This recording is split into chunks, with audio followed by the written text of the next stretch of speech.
Imagine walking through a city where golden limestone walls catch the morning sun, where the air fills with the sounds of merchants calling out their wares in multiple languages, and where pilgrims from across the ancient world converge toward a magnificent temple that dominates the skyline. This was Jerusalem in the first century, a bustling metropolis that bore little resemblance to the archaeological ruins we see today. Before its catastrophic destruction in 70 CE, Jerusalem stood as one of the most impressive cities in the Roman Empire, a place where architecture, culture, and spirituality converged in ways that would influence civilization for millennia to come. Today, we'll reconstruct this lost world, piecing together what ancient Jerusalem actually looked like in its final decades of glory. At the heart of the city rose Herod's Temple, an architectural marvel that took decades to complete. This was not merely a religious building, but a complex that covered nearly one-sixth of the entire city. The temple platform, supported by massive retaining walls, including what we now call the Western Wall, created an artificial mountain of white limestone and gold.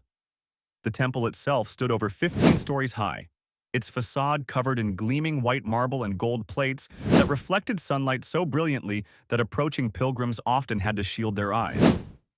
Surrounding this sacred precinct, the temple courts could accommodate hundreds of thousands of worshippers during major festivals.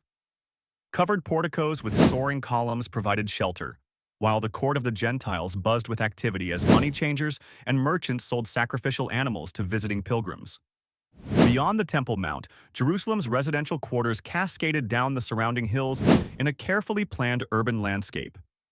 The upper city, situated on the Western Hill, housed the wealthy elite in palatial mansions built around central courtyards.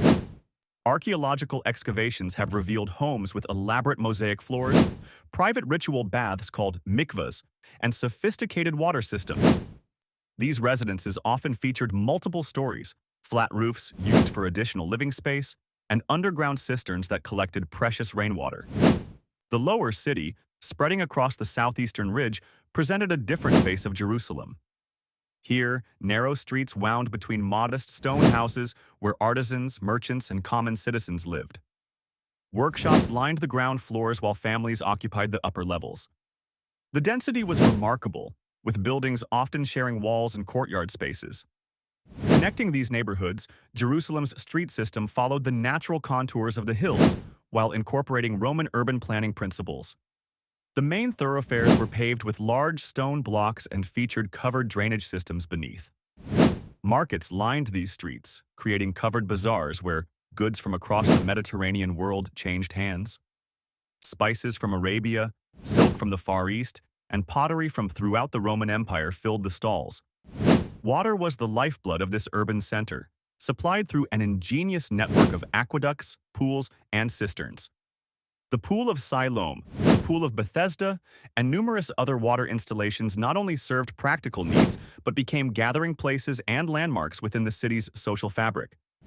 The city's fortifications were equally impressive. Massive walls, punctuated by imposing towers, protected Jerusalem's perimeter, with gates that served as both defensive positions and centers of commerce and justice. When Roman legions finally breached these walls in 70 CE, they encountered a city of perhaps 100,000 residents, with populations swelling to several times that number during religious festivals. The destruction was so complete that ancient historians struggled to believe such a magnificent city had ever existed.